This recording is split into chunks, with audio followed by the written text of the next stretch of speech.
All right. Yeah, Amelia, keep me honest as I try to share this properly. So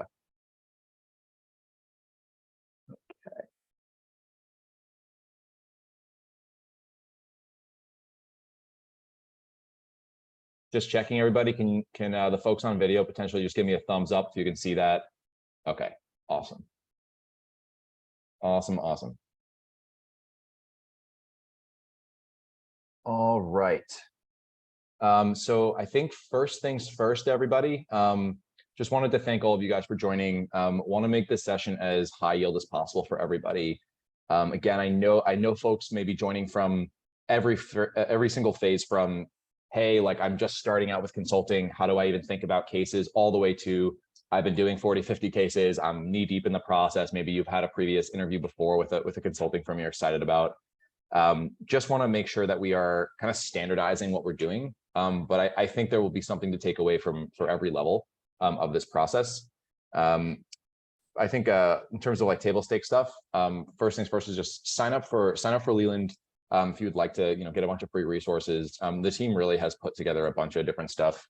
I frankly have been doing coaching for a hot second, and they just have a ton of things that you can pull from. That I think can accelerate your learning as you're going through the entire recruiting funnel. And whether that's, again, whether that's you're starting out or you're feeling like you're trying to hone your skills a little bit, basically all levels are covered. So I think also just want to give you guys a kind of a bird's eye view of how this will fit into Consulting Week. Leland, again, has put together a phenomenal set of events. I genuinely wish I had half of these when I was going through the recruiting process. I remember being in a lot of your guys' shoes, just trying to wrap my head around all the discrete skills you kind of have to assemble in order to get through this process. And also just what's the overall volume of reps you need, and the actual what the final product looks like to get yourself ready for interview day, and for frankly even determining if this is a career path you want to go down. So this is really the kickoff in terms of discrete skill set stuff. It's really the beginning of every case, and frankly, I actually think it's the most important component, because it's the point of the interview where you really are setting the tone with your interviewer, and frankly demonstrating your credibility.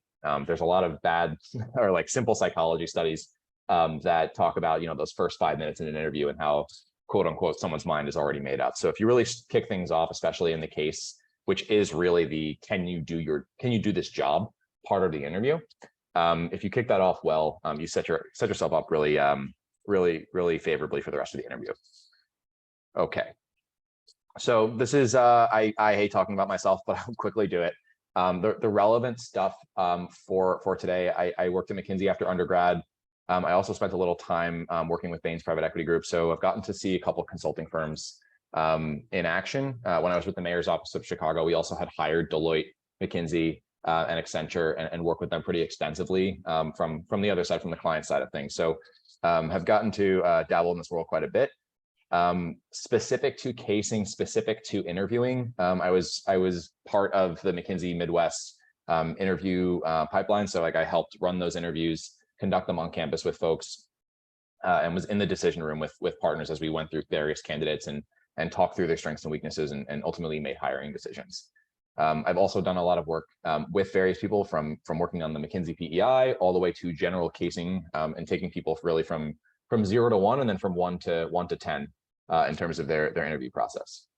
So again, feel free to scan the QR code. That's just my profile with a bunch of stuff on it. But hopefully this is just helpful in terms of giving an idea of what my background is and what's most important. Okay, so kind of diving into the actual stuff you guys signed up for. I want to take you through a few of, I call them myths, but just kind of stuff you hear about the consulting rumor mill, especially around and specific to setting up frameworks. It is a critical part of every single case, but I think there's just so much misinformation that is flying around when it comes to what people think that they know about what makes a good framework or a good structural component of the case. So first things first, do not memorize frameworks. I cannot emphasize this enough. Do not come into an interview with the 4 Ps and the 5 Cs and the 7 Ms. I don't even know to this day what they are. I've never learned them. All I know is that the people that I interviewed who came in with prescribed frameworks, as an interviewer, I could feel it. I could feel them not thinking. I could feel them reciting. And as somebody who went through the process, and frankly didn't come from a business background, I did philosophy, neuroscience, and a little bit of econ in undergrad. So I didn't have familiarity with a lot of these like standard frameworks, and I thank my lucky stars I didn't. My good case buddy, who I'm actually doing events with later this week, Jeremy, he leans on this just as much, or emphasizes this point just as much. It's something that restricts your thinking, and will hold you back come interview day. It may help you initially in terms of thinking through initial factors, and you should probably keep some of those quote unquote custom or prescribed frameworks in your mind, in the sense that, like, yeah, at some point it's probably good to think about customers. It's probably good to think about competition.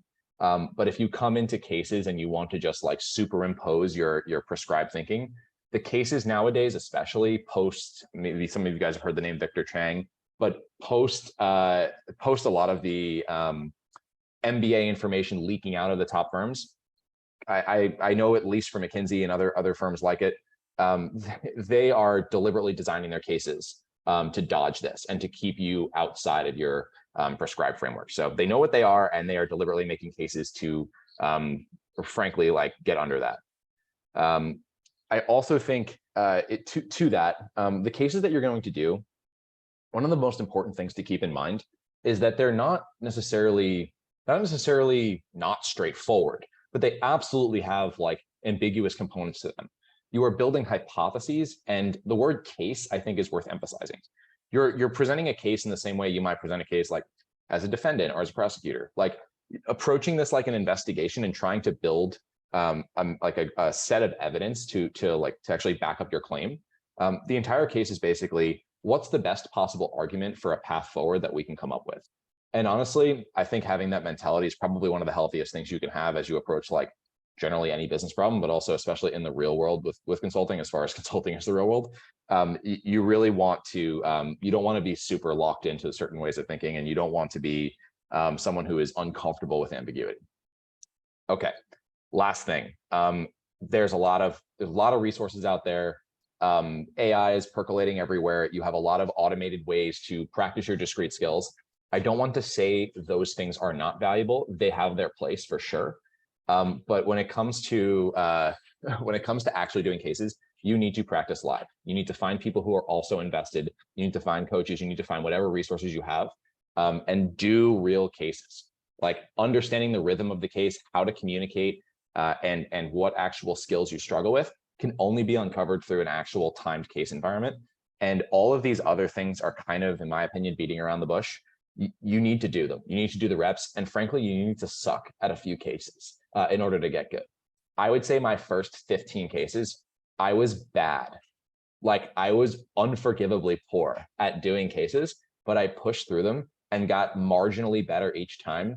I did really simple cliched things like keeping a tiny little case journal where I just wrote down, and like for me, writing and using a pen and actually like putting my hand on paper, like that helps something like it become internalized in my brain, and I have a little bit more of a felt memory for it. So I would write down things, every single thing that I missed. Why didn't I consider XYZ factor? Why didn't I put this into my own framework? What was I not thinking about that proved critical in terms of risks for this particular case?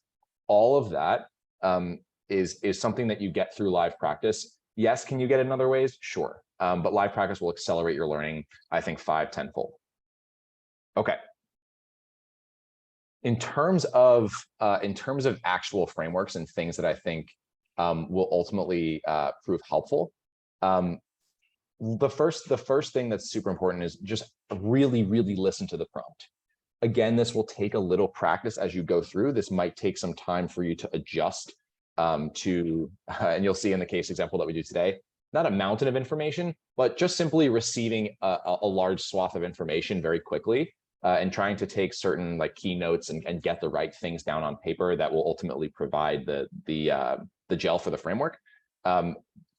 Just be a careful listener. All of the stuff that you learn in that prompt is potentially critical information that you will at one point or another refer back to, or may inform your answer. Most importantly, I would say you are developing a hypothesis that is an answer to the client's question or objective that is going to be stated in the prompt. How do we reduce cost? What's the most important, what are the most important factors we want to consider as we enter this new market? If when you get more information in the case and with the information that you get in your prompt, you are not using that information to answer the question or at least develop a case or an argument for an answer to that question, you just aren't you aren't doing the case itself. You aren't going to be setting up the right framework. And again, this is part and parcel why custom frameworks just don't work. You're going to get a random prompt about a random business situation, many of which, when it comes to interview day, these like the people who are interviewing you, they've done this case, they've worked on this project for 6, 7, 8 months. So the information that they're including is stuff that they may be wrestling with live. I know when I was giving my own interviews that I actually custom made a case that was a case that I was literally working on at the time. So this is a really important thing to emphasize, that every piece of new information that you get and every piece of information you get from the prompt should be used to inform your answer to the question. Last thing, I think great answers when it comes to frameworks, they've got their like 3 or 4 areas to consider, like typically like call them like buckets, call them like main factors, whatever you want. But I also think it's always important, like you may not necessarily always call it out, but try to identify, like when you're coming up with a framework, especially in the beginning, like what are some risks? What are some things that you want to keep in mind? They don't necessarily maybe like constitute their own character at first, or their own category at first, but they are things that may, let's say, undermine your thesis or play an important role down the line in validating or invalidating your hypothesis. Those things, I think, as an interviewer, I loved hearing. And I think as an interviewee, you become a little bit, you present yourself as a little bit more thoughtful. And I think rightfully so, as you go through setting up your framework and frankly, for the rest of the case. Okay. So I think one last, we've talked about kind of myths. We've talked about what are some of the most important things about building useful frameworks from the raw materials that you're given in the prompt.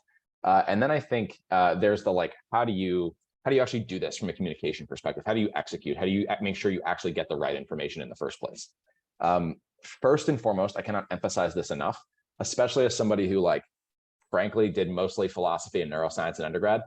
I didn't know 3/4 of these business terms. I didn't know what private equity was until I even went to business school. Like I had like no idea. I just thought it was like some sort of like secret, like I truly had no understanding of the world in that respect. So asking clarifying questions was useful. And I remember I had one of my cases like reference to private equity fund. And I was like, can you actually like talk to me a little bit about what that is? I'm just not familiar. And A, admitting what you don't know builds a little bit of trust with your interviewer. And B, if the case actually hinges on information or concepts you don't understand and you don't ask about them, you're going to go down the wrong path, or you will probably be missing a large component of the case. In that particular instance, that individual I was working with, the interviewer that I was working with, he was like, basically, it's a fund that has a bunch of money and they randomly decide to buy certain companies, that look like good investments. And I was like, okay, cool. I can wrestle with that information. That makes some sense to me. In terms of other important things to communicate. So in addition to asking like important clarifying questions for things you don't understand, make sure that when you're talking about your framework, you don't just go, I want to look at competition. I want to look at this, at the new markets. I want to look at the customers and I want to look at X. Like, why? I like, as your interviewer, if you can give me a quick snippet of, hey, like I'm including competition because I want to think about like where this particular company might fit in with the mix, how they might want to structure their pricing in tandem or in relation to other businesses. This is why I think this is an important bucket. Next bucket. That, again, is a lot more thoughtful, and you're giving the actual logic or rationale behind why you're actually setting up the framework the way you are. You're creating a dialogue with your interviewer. And again, you build a lot of trust when you show that you're thinking through the things, you're not just regurgitating something. Okay, last thing. When you're just talking, like I think this is a little bit more of a stylistic comment, but you definitely know less than your interviewer about the case 1000% of the time. Do not present your framework like it is some brilliant thing that you've come up with in your ingenious 60 seconds you've been sitting there at the start of the case. Present it in a way that's like, hey, you know what, like I think these are the 3 or 4 like highest priority areas. There are probably things I'm missing. I'm curious if there's anything else potentially like you might want to consider, but here are my best guesses at this point.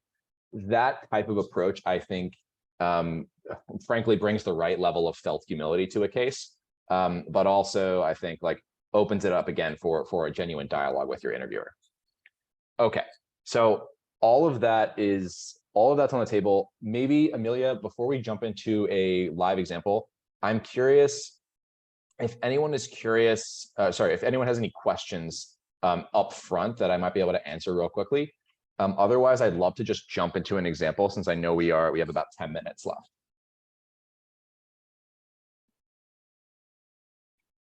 If anyone has a quick question, I'd love to answer it. Otherwise, I'm more than happy to just jump into the demo and we can do like a live case. Great question. Meg, love that. Also, Preston had the exact same question, so you know it's a good question and something I should cover. As with just a bonus tip, as with the whole like tell me about yourself question, walk me through your resume question on the behavioral side of things, Jonathan, there are no wrong questions per se that I can just generalizably throw out. But I think for you guys, like time frame wise, something like 60 seconds. If you really have your thoughts organized, your initial speaking time should probably be 45 to 60 seconds. Hey, I want to look at XYZ area because of Z. Hey, I want to look at ABC area because of D. Blah, blah, blah. And I think like, again, like there is a discussion phase. There is a discussion phase between you and your interviewer. It's not just like, hey, I want to, I'm just going to present this framework. Okay, next part of the case. Your interviewer is going to press you on various components of your framework. They're going to ask you questions like, hey, like, tell me a little bit more about this category. Or like, I had one interviewer just ask me literally five times in a row. It was the partner round. I gave my three general bucket areas, and he goes, okay, what else? And I was like, okay, how about this? I think this makes some sense as well. And he goes, what else? And he did this to me literally 5 times in a row. And it was a combination of a genuine pressure test. He also like was just deadpan the entire interview, absolutely no emotion. So he was very much trying to make me feel uncomfortable, or kind of like being the classic moniker of a very stern client who just is looking for the absolute best and doesn't care. It's not going to give you any wiggle room for feeling good about yourself. So I think that be prepared for a dialogue is my main point. This is not just like you present and it's over, but generally speaking, 60 seconds feels like the right amount. Stan, like your question as well as Daniela. Buckets, I think the magic number is 3 to 5.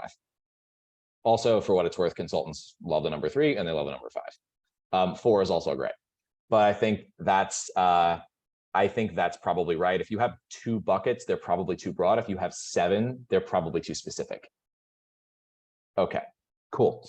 Guys, let's get into a live example. Would also love, the point of this is not like, I promise you I will be both forgiving and work with you, but I want to go through a live example of a case that I think has a lot of information and is very rich in terms of the possible frameworks you can set up and the factors you can consider. But here is a literal like example case that you could see on interview day, first round or second round. And that I think has a lot of information in it. Okay, I'll read it to you guys. Basically, our client is a top 3 U.S. beverage producer who is designing a new product launch strategy. Think of them as an integrated beverage company, meaning that they have their own brand, they do their own design, they run their own marketing, and they conduct their own sales. They also are an end-to-end business in the sense that they own the supply chain from production all the way to distribution and products on shelves at retail outlets. They have a wide range of brands. So think about something similar to Coca-Cola or Pepsi. They have a bunch of brands underneath them across the carbonated and non-carbonated drink segments. They have 5 large bottling plant facilities throughout the US, and they've managed to negotiate distribution agreements with the majority of major retailers throughout the US. What they're thinking about right now is whether they should launch this new product. It's called Lightwork. It's a flavored sports drink. And in general, for context, sports drinks generally are geared towards replenishing energy through sugar, electrolytes, or a lack of salt in the body that happens through fatigue or generally intense like workouts or strenuous activity. But Lightwork has been formulated a bit differently. And that formulation means focusing a little bit more on the replenishment of electrolytes specifically, with a lower sugar content compared to most other sports drinks. They're partly intending to capitalize on the fact that this new beverage is not designed to have high sugar, and they're capitalizing on the downtrends in high sugar products. So the case is, or the key question is, what are the key factors that we'll want to consider when it comes to launching this light work product and Bomb Soda's internal capabilities and actually supporting that effort? So I'll give you guys what I think would be the normal allocation of time. Takes 60 seconds. One other thing that's important with cases that you get through live practice, you have to be comfortable with silence. And it's a weird part of the case. You have to actually think for 60 seconds, while frankly, you and your interviewer are just kind of sitting there. So coming up with your framework while someone's staring at you is a little bit harder than coming up with your framework in the comfort of your couch, right? So I'll time it. I'll give you guys 60 seconds. And then I'd love maybe one, maybe two people to volunteer their frameworks and we can talk through it. And again, I'll be super forgiving. And I totally understand that people are coming from a wide range of different places in terms of casing. So I'll stop talking now and I got the timer going.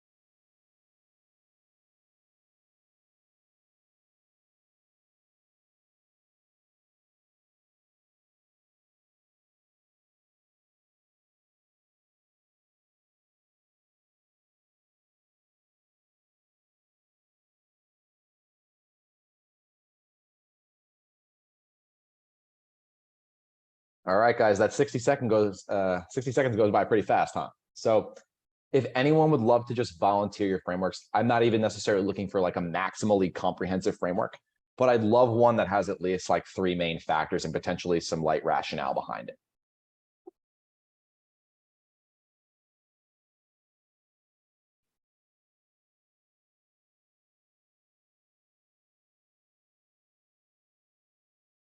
Maybe Amelia, I'm not sure how we should do this, but maybe like a volunteer in the chat or something like that. James, that's hilarious, by the way. Yeah. So these are just random thoughts that I was just coming up with as we were talking about it. The first thing that popped in my head was, okay, you know, the company wants to have lower sugar content. So what is the average sugar content of all drinks across, you know, the landscape? And then also what is the leader of the drink in the market share, and what is that average sugar content? That way it gives us a few variables to decide what level of sugar content is considered low. Also, I would ask, is it international, national? What's the current market share of the company that we're trying to improve? That way we know, like, okay, are we competing at an international scale, national scale, and stuff like that? Those are my initial thoughts. And anybody else can jump in if they like. James, appreciate your first thoughts. I'm going to say 2 things. One, I think 2 of the category you've identified components within, I think 2 of the categories that we'll definitely want to look at. One of which is something like, how does our product compare to other products? So I think, and the other is sort of like market share and scale. So I think in general, I'm also seeing some great stuff in the chat. In general, I think probably we want to go even broader and expand the number of categories and then dive into categories. Something like average sugar content within a drink is a very specific quantitative metric that I think we'd want to use as a comparable when we think about how does our own sugar product measure up to other products. Let's also look at what other folks have put in the chat. Annie, I'd love to actually highlight your framework real quick. If you don't mind coming off voice, let me know if you do. If you don't mind coming on voice, I'd love to hear like your rationale and just have you talk through this a little bit, because I think that this is also something great we should think through, or a couple of good factors. Yeah, sure. I can read out my framework for those who didn't see in the chat. So I broke my framework into 3 different buckets, which are market attractiveness, competitor landscape, and Bomb Soda's company capabilities. But the first bucket, market attractiveness, I want to see like the size of the market, the average margins in the market. And by exploring this bucket, we can see, is this market attractive enough for the company to enter in the first place? My second bucket is competitor landscape. And in this bucket, I want to explore how fragmented or concentrated this landscape is. And by exploring this, we can see how difficult or easy it is for Bomb Soda to enter. And then the last bucket I want to look at is Bomb Soda's company capabilities. So does Bomb Soda have the expertise to expand into the soda industry, or do we need new equipment? Do we need new types of staff to help us enter this market? And can we leverage our current resources? That is awesome. I also think what's great about this framework is that it's actually not comprehensive, but it is very close. And it includes a number of key factors. And you have basically set this, if you had a framework like this on interview day, you've set the stage for really good dialogue. I might add a few things like distribution channels for the product. What are the actual, what are the ways that we can leverage the major retail outlets that we already have, or potentially other channels for us to actually, roll out something like Lightwork? Is that possible? I might also add within your market attractiveness bucket, maybe something a little bit more specific around cost and price. What are the fixed costs involved? Like you said, do we actually need to develop some actual new equipment to make this work? What would it be required to, what would be needed to break even on this product? One other category I might want to look at, and I think you've hinted at it in terms of market attractiveness, but I might even re-bucket this or repackage this into something like actual customers and consumers. Have we actually surveyed people to determine of the people who drink sports drinks, would they actually have an appetite for a low sugar drink? We might hypothesize that, for example, we want to capitalize on downturns in high sugar drinks, but do we actually have a positive signal that low sugar drinks are something we would want? I also think in terms of capabilities and capacity, are there actual specialized needs when we actually develop a product like this? In terms of packaging, distribution, is there any kind of additional branding or things that we need to do beyond our own capabilities to make this work? Do we have to onboard new personnel in order to make this happen, other specialists, et cetera? Bottom line, Annie, something like that, I think you would create, I would probably, as an interviewer, start bouncing ideas back and forth with you and start saying hey, awesome, I totally agree with these 3 buckets. What do you think about this? How would you factor in a different idea? What happens if we have a problem with area ABC? In terms of profitability, in terms of margins, what actually do you mean there? How would you go about comparing your margins to other players in the industries? What other players would you be most concerned about from a competitive standpoint? Tons of different angles, tons of different questions. But bottom line, what makes a good framework is a few, and I think you did this really well, Annie, a few categories that I think are relatively distinct enough, at least, that I can start to separate, and I could start to, let's say I had 3 or 4 or 5 people on a team. One person could potentially go work on each one of those and then come back and coalesce and form a good answer. So thank you both of you for great thoughts here. And for the rest of the chat, I think for really engaging. I also think I saw very quickly that I want to add risks that I think would be worth highlighting, especially around the capabilities front. If we've never launched a product like this, how the heck do we know this is going to work? What gives us confidence that we're not, obviously Bomb Soda couldn't launch a furniture business, right? But what makes us confident that we could launch something that's analogous to this, but potentially still a different product? I would also probably add from a risk standpoint, how do we actually know that this product potentially is safe, or at least maybe not safe, but something that's actually going to do the replenishment that we want it to do? If we're totally reconstructing the biology of the product itself, do we actually have the science behind it to suggest this is going to work from a functional perspective? You don't want to make a giant product line and all of a sudden you have a bunch of athletes come online and say, hey, this doesn't do anything for me. So all of these possible angles, what makes a good framework is clear structure, good communication, and fodder for dialogue. And I also think that the way it was presented, you tied it back to the main question and you provided rationale behind each of the buckets you included. Okay, guys, I hope that was helpful. Amelia, you tell me if we have other things back to back. I am more than happy to stay on a little bit and answer some questions. This is sort of I know that this is a very quick session, but I do hope that this was remotely helpful for a lot of folks. So if other people have questions, Amelia, you tell me first of all, is it possible to stay on for a little bit? Is that cool? Unfortunately, we do have a session right after this. I'm sorry, everyone. No worries. No worries, guys. Feel free, like whatever is helpful, like scan the QR code. That's my profile. If you have other questions, thoughts on working together, doing cases together. Yeah, I'm also doing like 25% off like first session for folks who came to, you know, any of these events during MBA week. Feel free to share around, but thank you guys for the engagement, for the time. I noticed a ton of the comments in the chat. Really appreciate everybody. So thanks again. And thank you, Amelia.